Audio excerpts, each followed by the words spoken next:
adaraa keessan obboloota ko dhugaa waaqayyo jechuudha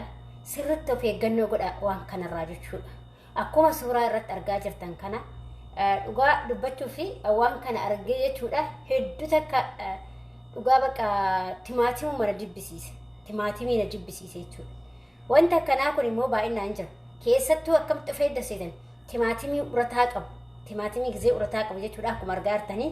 bofti waan inni gochaa jiru argaa jirtanii bofti jechuudha timaatimiitti marzii isaa san gochaa jira jechuudha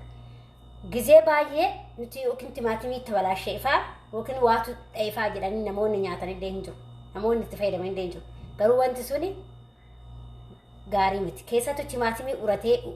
uratee jiru timaatimii san gongumaa hin nyaatina viidiyoo wannoo kana suuraa kanarratti argaa jirtan jechuudha hedduu takka nama surna jechuudha waan baay'ee nama surruudha jechuudha timaatimii na jibbisiise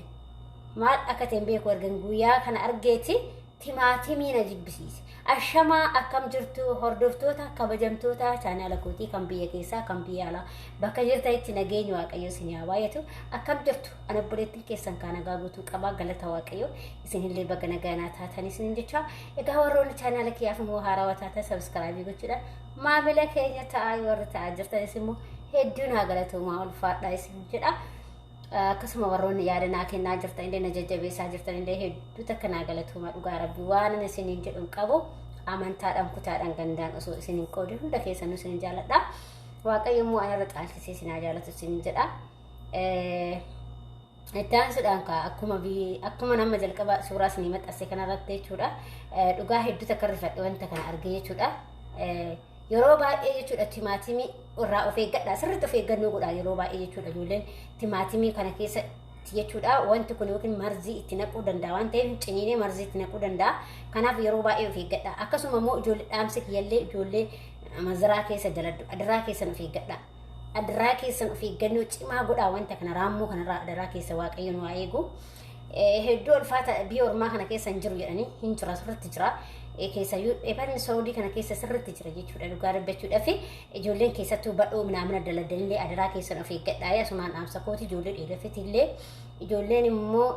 shamarran keenyallee warroonni mazaraatti dhiyaatanii mazaraa keessa yookiin immoo tamarri minaaminni oddoo keessan keessa shaakiltoonni adda addaa oddoo keessan keessa jiru sirriitti of eeggannoo godhaa isin jedha akkasuma ijoolleen immoo mana keenya keessa illee hin jiran jettan baay'eedha ijoolleen takka amma bofti mana kiyya keenya illee keessa illee hin jiran jettee turte obboleettii koo yoo viidiyoo kana daawwattee keessa na dubbisimee lubbuu kiyya hedduu takkan gadde dhugaa rabbii jechuudha adiraa of eeggadhaa of eeggannoo godhaa kanaaf waaqayyoon waa eegu adiraa keessan of eeggadhaa isin jedha kuni dhaamsa kiyyaadha ijoolleen keessattuu iyyuu badhoollee daladanii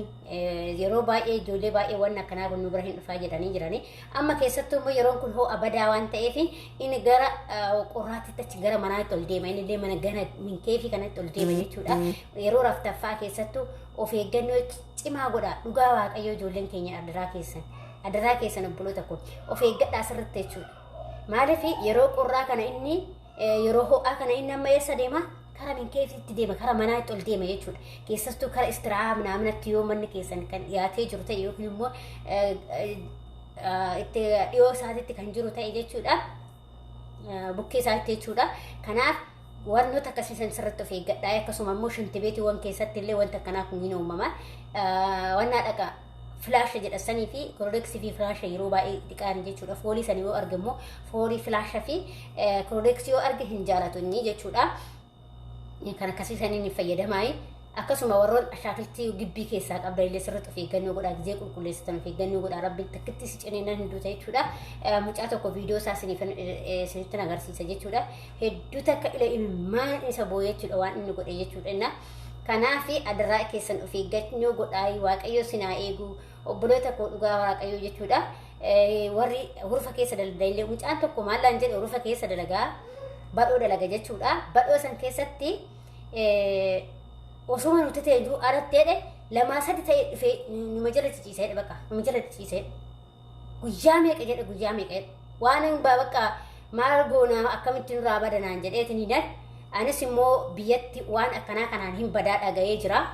naannoo keenyatti jechuudha akka naannoo keenyatti akka naannootti hin beeku malee akka naannoo keenyatti wanti kuni wanti dheessu gommaa makiinaa kana walitti guuranii yoo gubanii akka caammaa waa ciccitaawwan pilaastikii kanneen walitti guurtee gaafa gubdu ajaasasan hin jaalatu jedhanii hin badaa jedhan waan akkasiin dhagaye. Innaa mucaasaniin waan akkasii gaafa naannoo kee jiraatu yookiin rufa keessallee yoo kan jiraatu ta'e gommaa makiinaa wantoota pilaastikii kanarraa hojjetamu walitti guuratii naannoo keessatti gubaa gizee hundumaa galgalan jedheen dhugaa waaqaa jechuudha. Mucaa wayii badoo keessa dalagaa akkasitti nu jibbaachisee jira booftii jedhee inni dubbatee jennaan jechuudha. Innaa mucaa suni akkasuma godhan dhugaa waaqayyo obboloota koo mucaa sun hedduutu akkana galateeffatee siin jedhe hedduutu akkana galateeffatee galatoomii dhugaa ergasii dhufeen beeku naan jedhe bakka dhufeen beeku guyyaa hundaa galgalan dheessana dhufeen beeku gaafa mana keenya seenee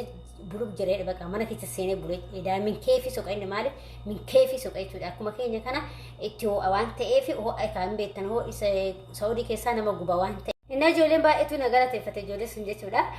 Wanta karaa kanatti fayyadamaa siin jechuudha. Akka carraa ta'ee jechuudha. Viidiyoo kana ijoolleen keessattuu badhoo daladan ijoolleen dhiiraa jechuudha. Akka carraa ta'ee yoo viidiyoo kana laaltan yookiin immoo ijoollee badhoo daladan sheerii godha. Dhugaa rabbii siin jedha sheerii godha. Kuni dhimma lubbuuti bara. Lubbuu nama baasa. Wanti kun si ciniina taanaan lubbuu si baasa dhugaa jechuudha. Hanga akimii dhadhutti yookiin immoo daftee keessaa of keessaa waraabdutti inni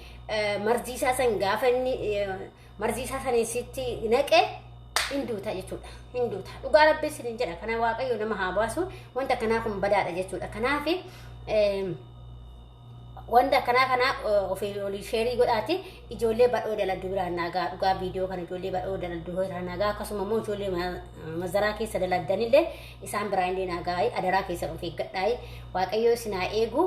naannoo jirtanitti gommaa wantoota akkasii kana aarsaa sirriitti hin jaalatu sa'aatii gizee sanatti isinirraa hin siqa jechuudha isinitti dhiyaatu naannoo isin jirtanitti waan akkasiisan godhachuu yaadaa isin jedha dhugaa rabbii ijoollee dhimma lubbuutii bare akka qaldiitti akka qoosatti ilaalla bara waanuma xiqqoodha lubbuun namaa kun Ramu wayii tillee jirti ramu wayii biyya Saawudii kana keessatti ramuun takka wayii nama ciniintee kana ajjeessu hin jirti dhugaa waaqa ijoollee badhoo keessa hin beekane amma ijoollee gittime suni baay'ee tokko na galateeffatan jechuudha baay'ee tokko na galateeffatanii ergasii rabnee bullinaan jedhan ijoolleen tunni jechuudha dhugaa rabbii hedduu takka garaa nama nyaatu jechuudha meedaa jiran raamuu nama nyaatu rufatti bara dhugaa rabbii kan biraa dhiisati jechuudha kana adaraa keessan of eeggadhaa wantoota kanaa kanarraa of eegaa isin jechuudha kun dhaamsa kooti akka obboleetti sakkaatti isin dhaama jechuudha. Kanafi wakil isinirraa beekee yookiin immoo namni waanuma beenu tokko irraa gorsina kun immoo gorsi kun dhimma lubbuuti lubbuu namaa baasa wanti kun raamuun kun lubbuu namaa baasa dhugaa waaqayyo jechuudha lubbuu namaa hin baasaa jechuudha. Kanaafuu immoo waliif sheerii godhaati akka ijoollee itti fayyadamtu keessattuu waan ijoollee badhoo daladdanii fi istaraa keessa daladdanii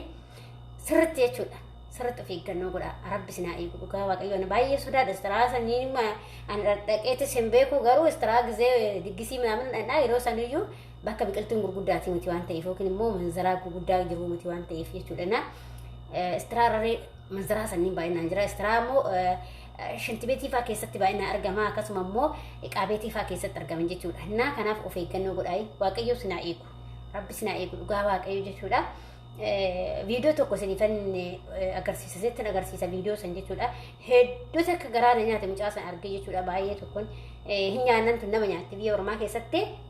wanta ijoolleen keenya ta'aa jiru wanti ijoolleen dhiiraa ta'ee shamaraa ta'e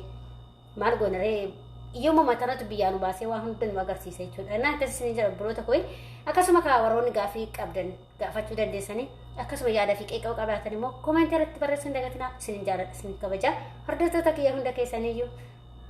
nagaa naatira fayyaa ta'a daraa keessan of eeggadhaa.